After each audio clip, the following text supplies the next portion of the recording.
E Fiscal aí, de meter no Neashi foi demais. a gente mantém aquele esquema. A aulinha, eu vou tentar ser bem enxuto, bem mais enxuto do que foi a última aula, que eu acho que também foi bem corridinho para a gente poder bater um pouco mais de papo. Se tiver muito audacioso, até rodar umas coisinhas na mão, enfim, para a gente poder ter um pouco mais de tempo de conversa mesmo e menos exposição. E vamos lá. Beleza. Então, daqui a pouquinho vai sair aí o Slido, vocês mandam as dúvidas por lá e aí depois a gente bate um papo. Então, beleza, vamos começar de fato com o conteúdo. A gente está indo para a nossa sexta aula aqui de complexos. A gente vai falar, nesse primeiro bloquinho, a gente vai falar sobre mais uma ferramenta. Mas antes, só retomando aqui, Slido com hashtag complexos, o QR Code está aí para vocês escanearem. Se alguém puder compartilhar o link de verdade no chat, eu agradeço.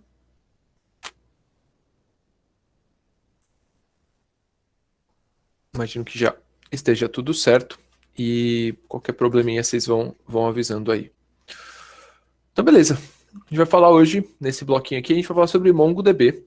E a agenda da nossa conversa inicial aqui vai ser um pouquinho sobre, trazendo de novo um panorama, depois a gente vai ir entrando aos poucos. Né? Primeiro a gente vai falar sobre SQL versus NoSQL, ou NoSQL. Depois a gente vai entrar no assunto de quais são os modelos mais clássicos que tem dentro deste universo de NoSQL.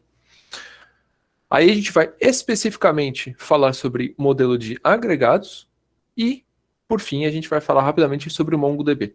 Isso porque o MongoDB é uma ferramenta, ela é muito rica, daria para a gente falar sobre muitas coisas, mas eu acho que é o mais legal a gente ter uma ideia do porquê que a gente está usando ela e o motivo de usar ela é pelo contexto que ela traz, a questão mais conceitual. Então essa primeira parte da aula a gente vai falar um pouquinho sobre essas coisas. Então vamos lá, vamos falar sobre NoSQL versus SQL. O que é NoSQL?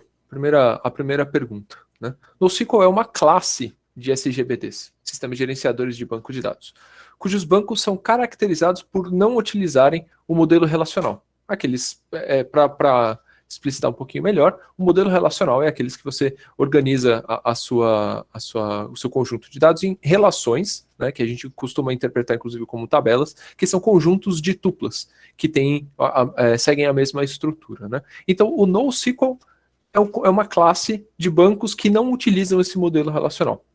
Então, eles utilizam outros modelos, tá? Então, é uma classe bem heterogênea, bem abrangente, tem um monte de coisa diferente lá dentro, o comum é não utilizar o modelo relacional. E a gente sabe que os bancos relacionais existem, há muito tempo, dois, são muito práticos de usar, né? Eles trazem muitos benefícios, do tipo as transações ACID, que a gente até já comentou em algumas aulas anteriores. E aí fica então essa pergunta, né? Se os SQLs são tão legais, por que a gente vai abrir mão dos benefícios desse tipo de modelo, né? Desse tipo de banco? Então, segundo o Michael Stonebreaker, eu botei duas referências aqui, onde que ele disse isso e quem ele é, né? Então, a primeira ali está dizendo qual que é a publicação na qual ele falou sobre isso. A segunda é só para explicitar, ele foi prêmio Turing em 2015, então não é um fulaninho qualquer, né? E ele fala basicamente sobre dois tópicos.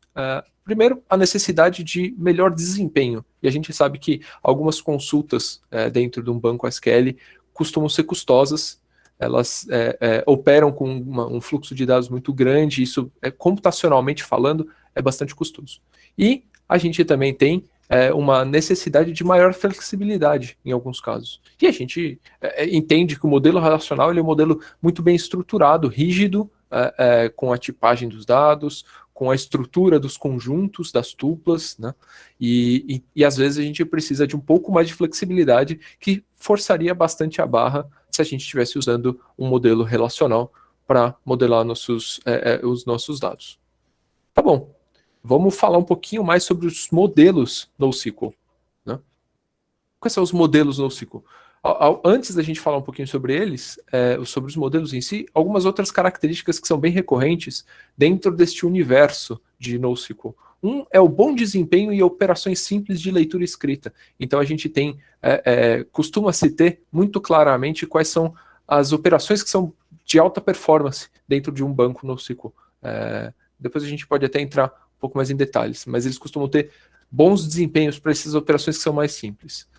Eles costumam também ter essa característica de ter um particionamento e replicação de dados facilitado, então eles costumam dar bastante suporte para isso, para bancos que rodam em clusters, que rodam com replicação de dados e sistemas de consenso, né? São ótimos para escalabilidade horizontal. Aí entra aquela questão da flexibilidade, né? Eles normalmente não tem um esquema fixo, é caracterizado pela ausência de esquema fixo. Portanto, aquela rigidez que a gente tinha no modelo relacional, normalmente em NoSQL a gente não tem, não é uma restrição. E também eles costumam ser caracterizados pela ausência de linguagem de consulta padronizada. Isso aqui é um porém que eu gostaria de fazer explicitamente. Isso não quer dizer que todo banco NoSQL precisa ou não pode ter uma linguagem de consulta padronizada. Existem bancos NoSQL que têm linguagens padronizadas. Um exemplo é o Neo4j, que tem uma linguagem chamada Cypher, que é inspirada, inclusive, na linguagem SQL, e ela padroniza, ela se coloca como um padrão para linguagens, como linguagem de consulta para bancos orientados a grafos. Mas a gente vai comentar isso daqui a pouquinho. Então, isso aqui são características que são recorrentes, mas não são regras, tá? Só para a gente deixar isso claro. De novo, o mundo de NoSQL é um universo bem grande, que tem bastante característica diferente, bem heterogêneo. Legal. Então agora a gente vai falar um pouquinho sobre os modelos especificamente. A gente tem basicamente dois tipos de modelos, os agregados e os grafos, certo?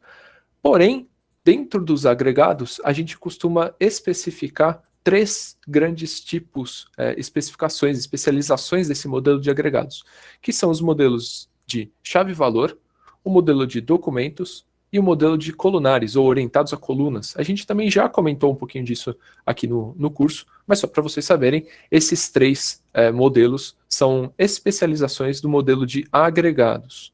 E tem o modelo de grafos, que é apartado, né? Aqui eu trouxe apenas exemplos de nomes de SGBDs que são que seguem esses modelos, para a gente ter um pouquinho de relação. Então, o Redis, ou Redis, enfim, não sei exatamente como pronuncia, é um banco-chave valor. O MongoDB é o banco que a gente vai trabalhar hoje, que é orientado a documentos. A gente vai ver que tem bastante proximidade entre esses dois modelos, mas tem uma diferença bem interessante. O Cassandra é um banco bem famoso, que ele é orientado a colunas. E o Neo4j, como eu comentei agora há pouco, é um banco orientado a grafos. Legal, vamos entender um pouquinho mais sobre o que é essa noção de agregados, para poder especificar para documentos depois. Então, o que é um agregado, né? A definição ela tem origem no DDD, no Domain Driven Design. O agregado ele é um conjunto de objetos relacionados que deve ser tratado como uma unidade de dados. Então, eles são diferentes das tuplas de SQL, que a gente já estudou em outros momentos, em outras disciplinas, justamente pela característica de que eles são aninháveis. Então, eu coloquei como dois pontos separados para a gente dar bastante destaque a isso. E eu coloquei uma representação aqui de um agregado de um aluno, por exemplo. O aluno que tem nome João, ele tem esse atributo de nome com valor João, número USP, mas você pode ver, tem esse atributo endereço que parece que é um outro agregado por si só, né? Ou até um conjunto uma lista de disciplinas de matriculadas que parece que tem uma lista de outros pequenos agregados, então eles são aninháveis, né? Porém, como ele é um agregado, a noção é que para que isso seja tratado como uma unidade de dado. Então, é para que você faça uma abordagem, uma visão em cima disso, de modo que o endereço não seja uma coisa apartada do aluno. O endereço faz parte do aluno. Isso tudo é uma unidade de dado, tá certo? E eu representei aqui como JSON, porque o JSON já puxa um pouquinho para a estrutura, ou já vai trazendo um pouquinho essa formatação, porque a gente vai trabalhar bastante com ela daqui a pouco. Tá certo? E normalmente os bancos que trabalham com agregados, sejam eles chave-valor, documentos ou colunas, eles fazem operações atômicas em cima de agregados, né? Então, quando você precisa atualizar alguma coisa sobre o endereço, por exemplo, ele faz uma operação que entra neste subvalor endereço do agregado principal e consegue fazer alteração sem parecer que você está fazendo um join, por exemplo, do SQL. Ele faz distinção. É importante que a gente pense que não está fazendo um join, tá bom? Legal. Mais um pouquinho, ou trazendo algumas, talvez, questões interessantes, né? Se eu tiver uma coleção de agregados de um mesmo tipo, ou que representam a mesma ideia, né? Se eu tiver um outro aluno, um outro registro de aluno, num outro agregado, eles devem seguir a mesma estrutura? Como é que fica essa questão? Já que a gente já falou que esses bancos NoSQL são mais flexíveis com relação à estrutura, né? Eu não tenho essa regra. Então, assim como eu teria num modelo relacional, né? Então, não necessariamente. A resposta seria, os outros devem seguir a mesma estrutura? Não, não devem. Não há uma regra, não tem nenhuma lei que dite isso, né? O que a gente pode ter, o que eles podem acontecer, inclusive é de variar algumas coisas do tipo, algum aluno que não teve um endereço cadastrado, ou que ele não tem nenhuma disciplina matriculada, então ele pode até não ter essa chave, não só ter a chave como uma lista vazia, mas não sequer ter a chave. E isso vai estar tudo bem para a gente entender esse agregado, né? Ele continua sendo um agregado de um aluno, né? Então, normalmente os bancos que trabalham com agregados não vão fazer nenhum tipo de restrição com essa disparidade de estrutura entre registros distintos, tá bom? Uma outra pergunta interessante, né? Suponhamos que os alunos tenham outros alunos matriculados nessa disciplina MAC 0475, que nem ela está aqui, né?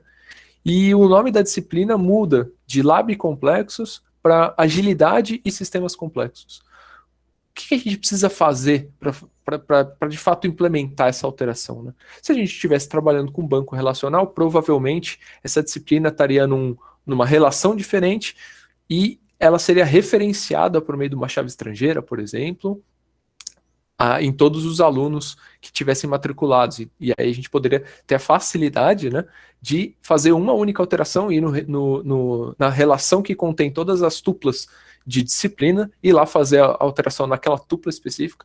E aqui não. Aqui, esse valor provavelmente vai estar replicado ao longo de vários registros, de todos os alunos, na verdade, que tiverem matriculados. Então, isso se a gente quiser fazer essa atualização, a gente precisa ir em todos os alunos que estão matriculados nessa disciplina e ir fazer essa atualização na mão. Então, assim, percebam o custo, né? Como é que a gente mitiga esse custo? É uma pergunta que seria uma decorrência disso, né?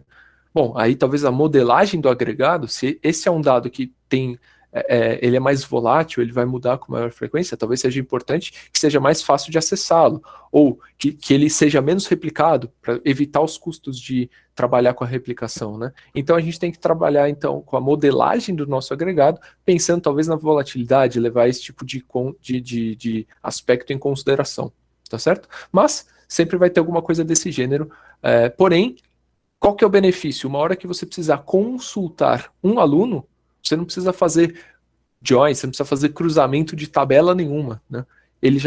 O registro já está completo. Aí lembra que a operação é atômica. Você busca, é uma única consulta, simples de realizar, que já te devolve todos os resultados que você precise. Isso é outra coisa que você precisa levar em consideração para sua modelagem, tá certo? Então, tem custos, tem benefícios, né? São os eternos trade-offs que a gente vive falando quando está trabalhando sobre escolhas dentro da computação. Então, agora a gente vai entrar, de fato, na parte final aqui do nosso papo, que está sendo realmente bem curtinho para dar uma noção e a gente fazer uma discussão a posteriori. Então, vamos falar sobre usando o MongoDB.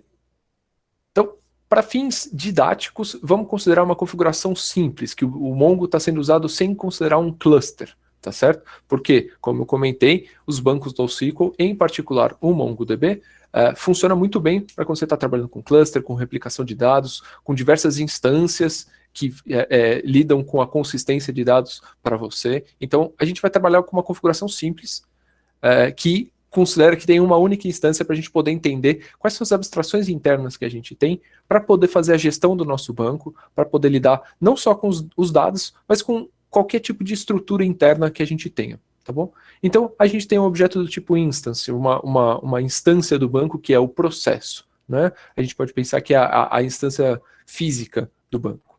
Dentro de uma instância, a gente pode ter o database, né? Um namespace de dados, alguma divisão virtual interna dessa instância. Importante dizer, eles estão ligados por essa setinha aqui, que tem uma bolinha na ponta, e aquela, eu estou dizendo aqui, ó, A setinha B, significa que A contém um ou mais, zero ou mais elementos de B, né? Então, uma instância pode ter vários databases, ou seja, várias divisões dessas virtuais internas. Uma database pode ter zero ou mais coleções. Essas coleções daqui a pouquinho vão ficar um pouco mais claras, mas é um agrupamento semântico. Não é nenhum tipo de estrutura ou de alguma coisa que reforce uma política com relação a qualquer coisa que vem aqui por baixo, que daqui a pouco a gente vai falar, mas é apenas um agrupamento semântico. Ele é, portanto, virtual e serve só para agrupar dados que sejam relacionados. E por fim, a gente tem dentro de uma coleção, a gente tem documentos, que são os próprios registros de dados. Então, que nem a gente trabalhou agora há pouco com o registro de aluno, ele é de fato para o Mongo um documento que pertence a uma coleção, que está alocada dentro de um database, que é uma separação virtual de uma instância de Mongo. Beleza? Então, isso para a gente entender um pouquinho a profundidade de onde está o nosso documento. Eu quis trazer assim, porque na própria documentação do Mongo, se vocês forem dar uma olhada, ele vai tentar fazer relação desses nomes com nomes que são convencionais no mundo relacional. E eu acho que fica um pouco complicado, porque o documento, por exemplo, ele vai fazer um paralelo com uma tupla. E a coleção, ele vai fazer um paralelo com uma relação. Porém, a relação traz a estrutura para a gente. É justamente a relação que implementa a estrutura. E eu quis, no slide, quebrar essa noção, justamente porque a coleção não faz nenhum enforcement, ela não garante nenhuma estrutura. Então, você pode colocar diversos documentos distintos dentro de uma mesma coleção, o que não seria verdade de você colocar tuplas distintas dentro de uma mesma relação no mundo SQL. Tá bom? Então, eu quis fazer esse slide apartado do SQL justamente para a gente não gerar algumas confusões. Mas as abstrações estão na mesma hierarquia, vamos dizer assim. Legal. Vamos então falar um pouquinho de código. Tá? Vamos mergulhar um pouquinho no código. Esse código eu tirei da própria documentação. Se vocês quiserem acessar a documentação depois do Mongo, é super legal porque eles já dão até alguns bancos de dados populados para vocês conectarem, brincarem um pouquinho. O próprio Atlas, que é um serviço que a MongoDB tem de disponibilizar bancos Mongo, instâncias de Mongo para vocês conectar sem ter que gerenciar com essa infraestrutura. São bancos gerenciados, né? Eles disponibilizam com samples que você pode se conectar, fazer algumas consultas e entender um pouquinho melhor como é que é essa interface. Isso aqui eu tirei de lá para a gente poder dar uma olhada nesse código e estudar um pouquinho como é que ele funciona. De novo, uma questão importante, na verdade. Eu estou usando linguagem Node porque a gente já está assumindo aqui que é a linguagem que a gente vai usar na disciplina, então faz sentido que ela esteja aqui no nosso slide. Porém, saibam que vocês poderiam trabalhar com o shell próprio do Mongo, que também tem uma coisa muito parecida com JavaScript, apesar de ser ligeiramente diferente a interface, tá bom? Mas aqui, então, estamos trabalhando com a biblioteca JavaScript para conexão com o MongoDB. Primeiras coisas, const URI, que recebe uma string. Ficou aqui toda quebradinha assim desse jeito, só porque era uma stringona muito comprida e eu queria que ficasse um pouquinho melhor no slide. Mas basicamente está concatenando essas strings aqui para formar uma URI. Se vocês puderem ver, tá? Protocolo, ; alguma coisa sobre autenticação e autorização, dizendo quem que é o usuário e senha, qual que é o endereço que a gente está conectando e alguns parâmetros de conexão. Vocês podem ver aqui até, como ele está usando o exemplo do Atlas, tem um Right Concern Majority aqui, certo? Porque como que a gente garante o consenso, né, entre as diversas cópias que podem eventualmente haver dentro da nossa instância. Como não sou eu que estou gerenciando esse banco, é o próprio Mongo no serviço do Atlas, então eles passaram essa URL aqui e eu estou usando. Mas a URI, então, identifica a nossa conexão com usuário e senha, endereço e até alguns parâmetros. Alguns parâmetros aqui vão nesse const client na conexão de fato perdão, na conexão não, no momento de criar um cliente que se comunica, que representa a conexão com o banco. Então a gente vai instanciar aqui um Mongo Client, vai passar aquelas configurações da conexão e passa uns parâmetros específicos para o nosso cliente. Então, sobre o uso de URL de parser e uma topologia unificada, né? Isso aqui eu até nem vou entrar em muitos detalhes, porque fugiria bastante até do escopo do que eu pretendo com essa aula. Mas, enfim, estamos configurando o nosso cliente. Com o cliente conectado, vamos focar aqui no grande importante, a grande parte importante do código. A parte da function run. Essa function ela vai ser chamada ali embaixo e ela que tem a nossa interação principal, a nossa primeiro contato ali com o Mongo. Então a primeira coisa, queria destacar, estamos usando assim que await, ou seja, este client.connect devolve uma promise. E a gente pode usar essa sintaxe com try-catch para fazer a sintaxe um pouco mais limpa, tá certo? Então a gente espera que esse cliente se conecte com o banco e a partir disso a gente pode começar a manipular. Por que eu falei daquelas abstrações de instância, banco, database, coleção e documento? Porque a gente vai usar elas explicitamente aqui, tá certo? Uma vez que a gente teve a conexão feita com o nosso cliente, a gente pode acessar o banco, fazendo client.db, e passa o nome do banco ali, certo? Um outro jeito, a gente poderia passar na própria URI, especificando. Porém, não faz tanta diferença, né? A gente poderia conectar e trabalhar com vários bancos distintos lá dentro. Lembrando que o banco é aquela separação virtual. Então aqui é um sample que tem mflix, que é um banco de filmes, que tem vários filmes para a gente poder consultar, e a gente pegou então esse objeto database. Na sequência a gente chama a collection movies, ou seja, aquele agrupamento semântico de documentos, e aqui a gente pode supor, ou talvez seja razoável que a noção, a abstração que seja por trás disso, é que justamente a semântica disso é que os documentos são do tipo movie, são filmes, que a gente pode assistir ou, enfim, consultar por atributos que são convencionais a filmes. Mas, de novo, não está reforçando nenhuma política, certo? E aqui, então, a gente tem a coleção de filmes para poder manipular com ela. Como é que a gente finalmente faz uma consulta, né? Que a gente vai querer consultar coisas no banco, escrever, buscar, alterar, atualizar, enfim. De novo, vamos usar um await aqui, a gente usou aqui para fazer a conexão. Então, movies.findOne, lembrando que movies é a nossa coleção, .findOne, e aí a gente passa algum filtro, um objeto JavaScript que represente a consulta que a gente quer fazer. Ou seja, o que está por trás do que a gente está fazendo aqui? O findOne está recebendo um objeto que tem title Back to the Future. Então o que a gente quer aqui? A gente quer buscar um filme cujo título seja Back to the Future, certo? E aí, quantos filmes a gente quer? Um só, porque está no findOne, tá certo? Então aqui ele vai devolver um movie. E aí a gente dá um console log e beleza. Se tiver qualquer problema na conexão, ele vai abortar o comando, vai cair aqui no catch e a gente vai ser informado através desse console dir, tá bom?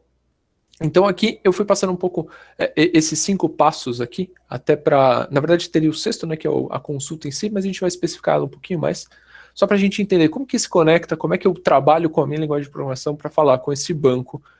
Será que eu preciso rodar alguma migration? Né? Coisas desse tipo, se vocês estão vindo do mundo relacional, é tão simples quanto isso, não precisa de nenhuma migration. No caso, a gente estava usando um banco que já vinha pré-populado, mas mesmo que não estivesse, a gente poderia trabalhar sem nenhum tipo de burocracia, ele é bem desburocrático.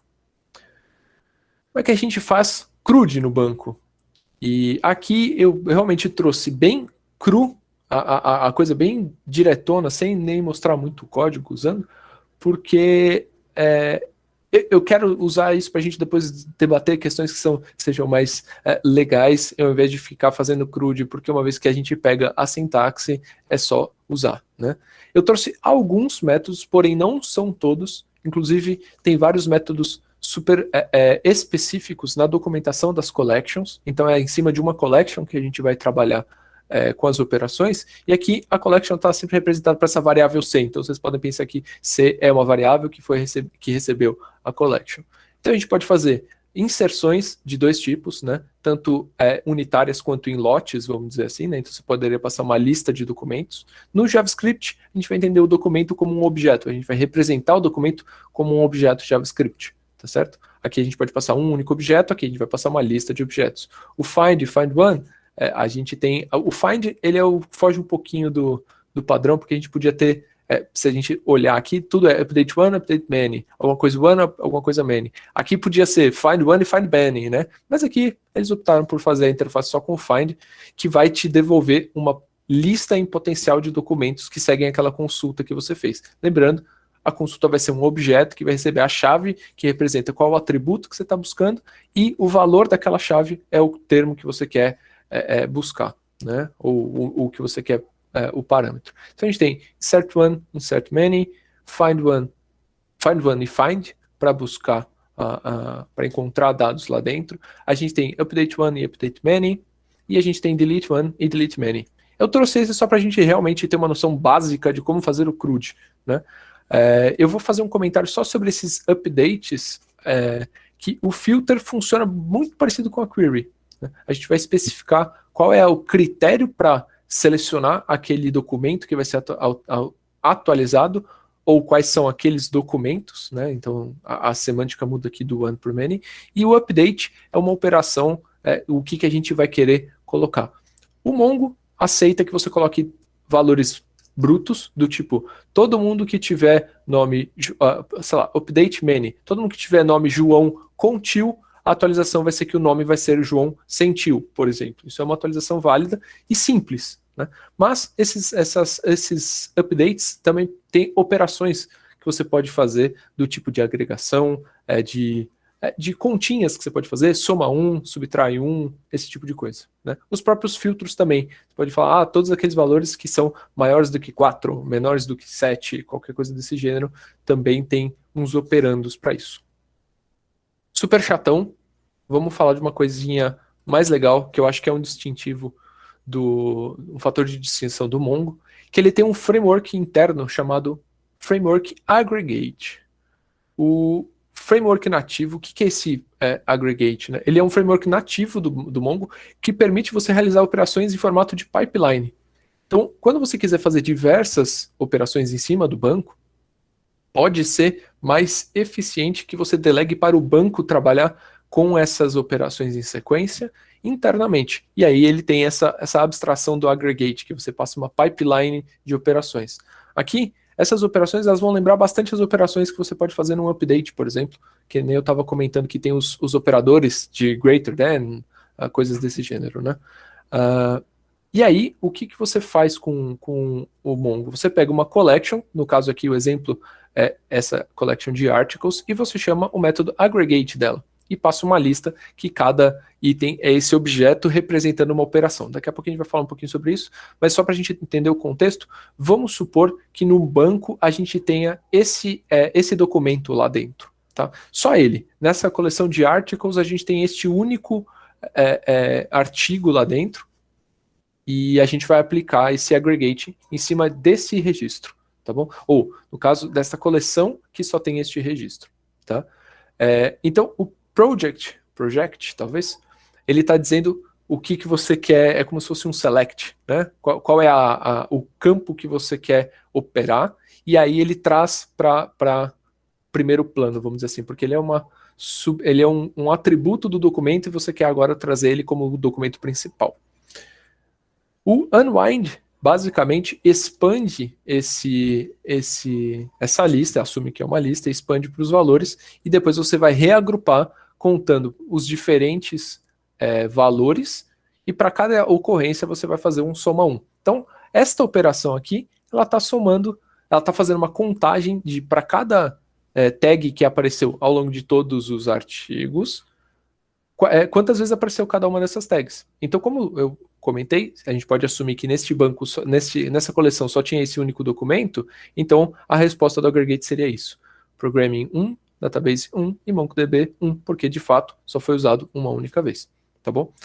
Esse é uma coisinha é uma ferramenta super interessante do Mongo, porque, de novo, muitas vezes a gente vai querer falar, eu quero fazer operações complexas, então a mãozinha de consultar, trazer para a linguagem, operar na mão e depois mandar atualizar, qualquer coisa do gênero, coça bastante, né? Eu sei como é. Mas, tendo um framework como esse, pelo menos a gente tem uma garantia de que entregando um passo a passo dentro deste framework, a gente vai ter uma consulta que vai ser super eficiente. E é uma única ida e uma única volta, né? A gente manda ele processar, ele processa e te devolve. De novo, é uma função assíncrona, provavelmente vai levar algum tempinho computacionalmente considerável, mas tem aí essa praticidade da gente poder trabalhar com várias consultas complexas de uma única vez. Beleza? Então tá bom. Chega de papo de mongo. Vamos falar da frequência. Eu vou deixar aqui. Enquanto isso, a gente. Aqui eu preciso atrapalhar a frequência.